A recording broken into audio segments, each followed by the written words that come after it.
પવિત્ર અને પુણ્યશાળી ધરા જેડા ગામ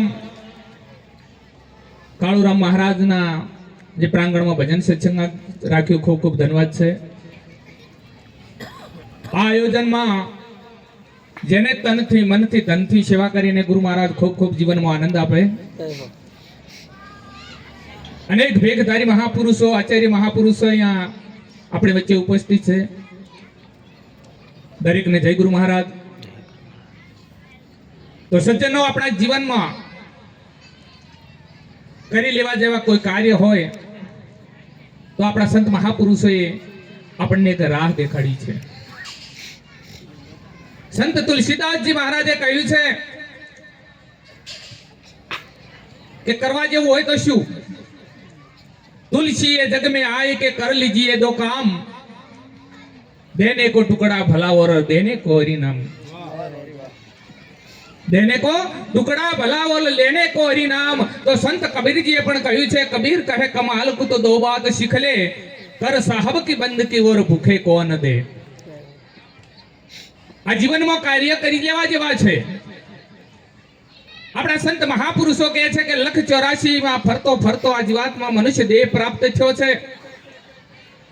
અને એવું પણ કહે છે કે વારંવાર નહીં આવે. તો આ જીવનનું મૂલ્ય શું છે એને સમજવું છે ને, તો આપણે આવા સંત મહાપુરુષોને શરણે જવું પડશે. અમૂલ્ય ખરું, અમૂલ્ય એટલે કે જેની કોઈ કિંમત ન થઈ શકે. પણ એ અમૂલ્ય કોણ બનાવી શકે? આવા સંત મહાપુરુષો બનાવી શકે. એમના શરણે જઈએ તો આપણે શા માટે આવ્યા છીએ, આપણો ઉદ્દેશ શું છે એની ખબર પડે. શિક્ષણ કર્યા કે આપણે શિક્ષણની સ્કૂલની અંદર જઈએ ને તો મળે, પણ આ સંત મહાપુરુષો જોડે જઈએ ને તો સંસ્કાર મળે, વિવેક મળે. આ જીવનમાં જો વિવેક ન હોય, અને વિવેક વિનાનું જીવન બધું નકામું છે. કોઈ સંત મહાપુરુષે કહ્યું છે, विवेक धर्म है आद अनादि तू समझे चित लगाए. विवेक विना नहीं कोई विचारा, विवेक विना नहीं कोई धर्म धारा. विवेक विना जूठा तीर्थ जाना, विवेक विना नेम आचारा जूठा. અને વિવેક વિના કશું હાથ નહીં આવે, વિવેક વિના નર પાવે નહીં પારા. આ સંત મહાપુરુષોની જોડે વિવેક આવે.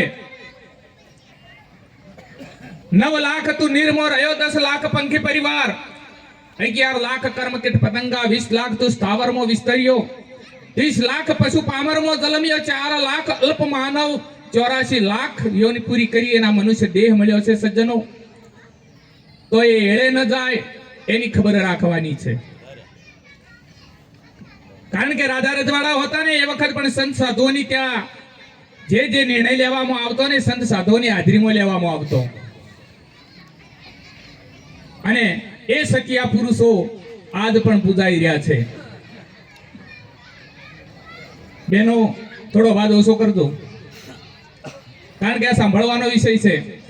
જો આ કાનેથી બારું બારું સાંભળીને કાઢી લઈએ તો કોઈ મેળા આવે એવું છે નહીં. નતર એક રાજાએ ગામમાં ઢંઢેરો પીટાયો હતો કે જે સૌથી વધારે જૂઠું બોલે ને એને ઇનામ આપવું છે. આખા નગરના લોકો ભેગા થયા અને જૂઠું બોલવા માંડ્યા. પેલો કે ના, કોનાથી મોટું કોઈક જૂઠું હોય. હજી એક ભાઈ આવીને કીધું કે 10-15 બહેનો આવી અને એક બગીચામાં બેઠી હતી, પણ શાંતિ હતી, કોઈ બોલતું નતું. રાજાએ કહ્યું કે આનાથી મોટું કોઈ જૂઠું ન હોય કે 15 બહેનો ભેગી થાય ના બોલે, એવું તો બને જ ના. એટલે શાંતિથી સાંભળજો, કારણ કે આ બેનો ભેગી થઈને બોલાય ને એ વાત આજ આપણે ખોટી પાડવાની છે. ભજન સત્સંગ પૂરો ના થાય ત્યાં સુધી બોલવાનું નથી. એટલે આપણા સંત મહાપુરુષો આપણને વારંવાર ચેતવણી આપે છે કે ભજન કરી લે, ભજન કરી લે. પણ આજે સંત મહાપુરુષોના ઘસારો નથી, કોઈને એમની સલાહ લેવી નથી. અને એટલા માટે આપણે મનમાનું કરે છે ને, એટલે આજ સંસારમાં દુઃખ ઉભા થયા છે. તો સંત મહાપુરુષોને શરણે જઈ આપણે શક્તિ નામ શું છે એને વરી લેવા જેવું છે. કારણ કે બાઈ મીરા જે મહારાણી હતી એમને રાજ વૈભવનો કોઈ જ ખામી હતી નહીં, ઘણું જ હતું, પણ તે છતાંય હરિભજનમાં ઉતરી ગયા. અને એ મીરાબાઈએ કહ્યું છે કે પાયો જે મને રામ રતન ધન પાયો, ખર્ચતાના ખૂટે ચોર ન લૂટે, આ તો બઢત બઢત સવાયો. આપણે બીજું બધું ધન ભેગું કરવાનું છે, કદાચ જમીન વસાવશો તોય ચાલશે, ગાડીઓ વસાવશો તોય ચાલશે, બંગલા વસાવશો તોય ચાલશે, પણ એ સુખ ક્ષણિક સુખ છે, કદાચ આજ છે ને કલ ન હોય. પણ મીરાબાઈએ કહ્યું રામ રતન ધન, જે રામનું નામ છે ને એ ધન પામવાનું કહ્યું છે, અને એ ધન આ મહાપુરુષો જોડે મળે. કદાચ ગાડી હોય તો કોઈક ચોરી જાય, બીક લાગે આપણને, બહાર પડી હોય તો કોઈક ચોરી જાય, રૂપિયા પૈસા બધું ચોરી જાય ચોર. પણ આ મીરાબાઈએ જે ધન કહ્યું છે ને એ ધનને કોઈ ચોર ન ચોરી શકે હો. અને કદાચ ચોર એક વખત એ ધનને ચોરી જાય તો પછી ચોર ના રહે, એ અસંત મહાપુરુષોની જેમ પૂજાવા મોડે. એટલે કદાચ કોઈને ધનની અહંકાર હોય, કોઈને રૂપિયાનો અહંકાર હોય, કારણ કે આપણો અહંકાર જ આપણને હરિભજન નથી કરવા દેતું. પણ સજ્જનો, આપણા સંત મહાપુરુષો એ અહંકારને ત્યાગવાનું કહે છે. કારણ કે જે સિકંદર બાદશાહ હતો ને એ વિશ્વ વિજેતા થવા નીકળ્યો હતો, અને લગભગ એને દેશોના રાજ જીતી લીધા હતા, ઘણો જ વૈભવ ભેગો કર્યો, અને એને અહંકાર આવી ગયો. કારણ કે કદાચ ઘણું આવી જાય ને તો માણસ ન જીવી શકે તો અહંકાર પણ આવી જાય. એમાં કદાચ આપણે જો વાણી સારી બોલતા શીખી જઈએ ને તો એ અહંકાર આવી જાય કે મારે જેવું તો આ મેળાવડામાં કોઈ બોલ્યું જ નતું. એટલે ભજન આપણામાં બેસવું મુશ્કેલ છે. આપણે ભજનમાં તો બેસીએ, પણ ભજન આપણામાં બેસવું મુશ્કેલ છે. ભજન બેસી જાય પણ એને સમજવું મુશ્કેલ છે, અને સમજાઈ જાય ને તો એને જીરવવું મુશ્કેલ છે. સજ્જનો, જીરવાની વસ્તુ છે. એટલે સિકંદર બાદશાહ ઘણો રાજ વૈભવ ભેગો કર્યો, એને અહંકાર થઈ ગયો. એક દિવસ સૂતો છે ને એની માં એને દૂધનો કટોરો લઈને જાય છે અને કહે છે કે હે બેટા સિકંદર, આ દૂધનો કટોરો લાવી છે, દૂધ પી લે. ત્યારે સિકંદર એની માને કહે છે અહંકાર વશ થઈને કે હે જનેતા, મને દીકરો કહીને નહીં બોલાવવાનું. કારણ કે સિકંદર બાદશાહ કહીને બોલાવ, આ જગતમાં જેના રાજ લેવા હોય ને એના હું લઈ શકું, જેને જીવત દાન આપવું હોય ને એને આપી શકું છું. જગતનો ખુદાગણ, ભગવાન ગણ જે ગણે હું છું, મને સિકંદર બાદશાહ કહીને બોલાવું, હું કોઈનો બેટો હોઈ શકું નહીં. એની માને થયું કે સિકંદરને અહંકાર થઈ ગયો. અને સજ્જનો, આ ગીતાજીમાં કીધું છે અમુક કાલમાં મૃત્યુ નિશ્ચિત, અમુક સમયની અંદર આ શરીર તો છોડવાનું છે ને છે. એ કુદરતના નિયમ અનુસાર એનું શરીર છૂટ્યું, અને એમ કહેવાય છે કે કબરમાં જેને એને લાશને દફન કરી અને એની માં પુષ્પની માળા લઈને જાય છે કે હે બાદશાહ સિકંદર, તારા માટે પુષ્પની માળા લઈને આવી છું. ત્યારે સિકંદર એવું કહેવાય છે કે અંદરથી અવાજ આવ્યો, નાદ આવ્યો, એ માં सिकंदर बादशाह ने बेटा सिकंदर कहीं बुलाओ. क्यों?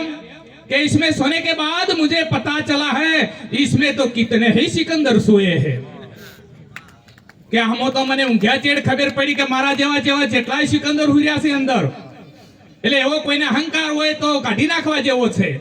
કારણ કે આ શરીર તો 4 દિવસની જવાની છે, આજ છે ને કાલ જતી રહે છે. બધા સંત મહાપુરુષો કહે છે કે કઈ સાથે લઈને આવ્યા નથી ને કઈને લઈને જવાનું નથી. આ સંત મહાપુરુષો એવું કહે છે કે ઘણું લઈને સાથે આવ્યા છો અને ઘણું લઈને જવાનું છે. કારણ કે અમૂલક અવતાર છે, કે કોઈને આંખ કરોડ રૂપિયા આપે ને માગે તો આપો. પરમાત્માએ ઘણું આપ્યું છે તો કે કોઈ ખાલી આયા. સંત મહાપુરુષો એવું કહે છે કે અમૂલક અવતાર મળ્યો છે, માંડ મનુષ્ય દેહ મળ્યો, કરજે શુદ્ધ વિચાર. દેવો પણ જેની ઈચ્છા કરે એવો અમૂલ્ય મળ્યો છે અવતાર. જેને દેવો પણ 21 વખત અવતાર લઈને પૃથ્વી ઉપર આવ્યા ને તો આ મનુષ્ય દેહ પ્રાપ્ત કર્યો છે. એટલે કદાચ સાથે શું જાય છે, પાછળ રહે છે પણ શું? તો નામ જે માણસ કમાય છે, કઈક કીર્તિ કમાઈ, સારું કાર્ય કરે ને તો એ કીર્તિ કોઈ દિવસ મરતી છે નહીં. રાજા રજવાડાની અંદર કઈક રાજા મહારાજાઓ એવા થઈ ગયા, આજ પણ એમની કીર્તિ ગવાઈ રહી છે. શરીર છૂટી ગયું પણ અમર છે, એની કીર્તિ કોઈ દિવસ મરતી નથી. એમ કાળુરામ મહારાજ અહીંયા થઈ ગયા. આ આંબો એમને વાવેલો છે ને આજ આપણે કેરીનો રસ ખાઈ રહ્યા છો. એટલે જીવનમાં સારું કાર્ય કરજો. કરવા જેવું હોય તો હરિભજન કરજો, કારણ કે ભગવાન શ્રી કૃષ્ણજીએ ગીતાજીમાં કહ્યું છે કે સંસારમાં સરખો રહે મન રાખે મુજ પાસ, હે અર્જુન એ જ મારો દાસ. સંત મહાપુરુષોએ ઘણો ઠપકો આપ્યો છે, કારણ કે ગમે એટલો રાતભાઈ ભવ હોય ને, પણ જેની પાસે હરિભજન ન હોય, વિવેક ન હોય ને, એને સંત મહાપુરુષે પશુ સમાન કીધો છે. પશુ પણ આપણા જેવું કાર્ય કરી શકે છે, ઊંઘવું, ખાવું, પીવું, આ બધું પશુ પણ કરી શકે, પણ માણસ એનાથી શ્રેષ્ઠ છે. હરિભજન એ ઢોર ઢોકર કરી શકતો નથી. તો આપણા માતા પિતાએ આપણને જન્મ આપ્યો છે, મા બાપની સેવા કરજો, કારણ કે આ શરીર જે આપ્યું છે ને એ માતા પિતાની દેણ છે. એટલે માતા પિતાને માનવ વખાણ શા માટે સંતોએ કર્યો છે? એટલા માટે.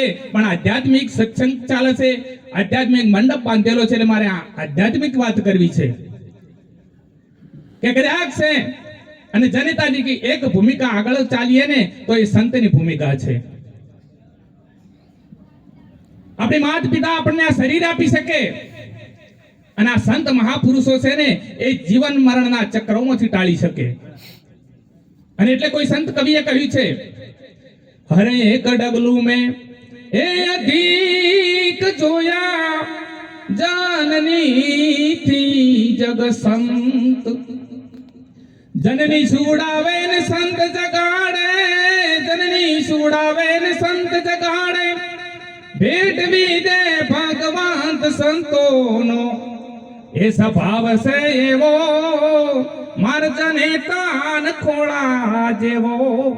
એ આ સંતોનો સ્વભાવ છે એવો રે, માર જનેતાન ગોદના જેવો. એક ડગલું અધિક જોયા જનની થી આ જગ સંત. કદાચ આ દિવ્યાથી ઉપાધિ હોય, દીકરો કામ ધંધેથી કંટાળીને આવ્યો હોય ને એની માં એને માથે હાથ મૂકી દે ને તો એને મીઠી નીંદર આવી જાય, પણ આ મહાન સંત મહાપુરુષો જ કદાચ હાથ મૂકી દે ને તો એ જાગી જાય છે.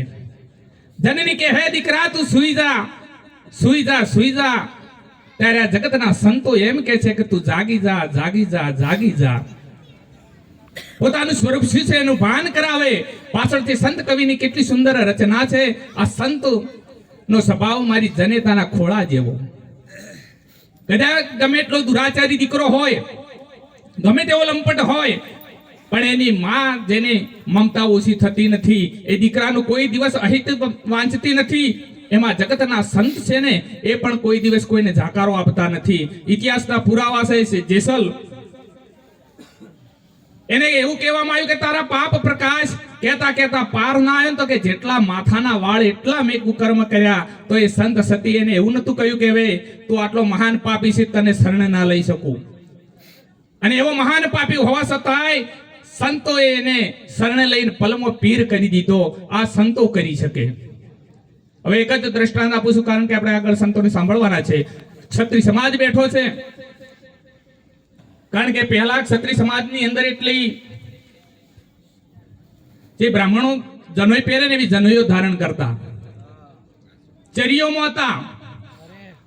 અને ક્ષત્રિયોને ઉત્પન્ન શા માટે કર્યા હતા? કે ધર્મને ટકાવવા માટે, ધર્મનું રક્ષણ કરવા માટે. પણ ક્યાંક ક્યાંક આજે આપણે બધાય નહીં હોય, પણ ક્યાંક ક્યાંક ભૂલા પડ્યા છે. ખોટા ખોટા ખોરાકમાં વળગી પડ્યા, પીવામાં વળગી પડ્યા, અને પછી કહે કે આ તો અમને વરેલું છે. સાહેબ 18 પુરાણ 4 વેદ ને 100 શાસ્ત્ર વાંચી લેજો, ક્યાંય ક્ષત્રિયને આ લખાયેલું નથી. પણ આગળની એવી શક્તિઓ બહારથી આવીને આ ભારતનો એટલો માણસ સુરવીર હતો. રાજા રજવાડાના માણસો જે ક્ષત્રિય એટલા સુરવીર હતા ને એના થકવા બદલે આ વચ્ચે ગાલેલું છે અને આપણે પકડી લીધું છે. ભાવનગરના રાજા જે પાવશીજી એક વખત પોતાના લીલમ બાગની અંદર બેઠા હતા. કોઈ અગત્યની ચર્ચા ચાલી રહી છે, અને ત્યાંથી એક ગરીબ ભિખારી 3 દિવસનો ભૂખ્યો અને ત્યાંથી નીકળે છે. ખાવાનું કઈ મળ્યું નથી, ભૂખની વેદના બહુ સતાવે છે. અને આ નીલમ બાગની અંદર બોરડી જોઈને, બોરડીના ઉપર મોટા મોટા બોર હતા. એને વિચાર થયો કે આ બોર પાડું, કદાચ મુઠ્ઠી ભરી ભોય બોર પડે અને એને ખાઈને મારી ભૂખને શાંત કરું.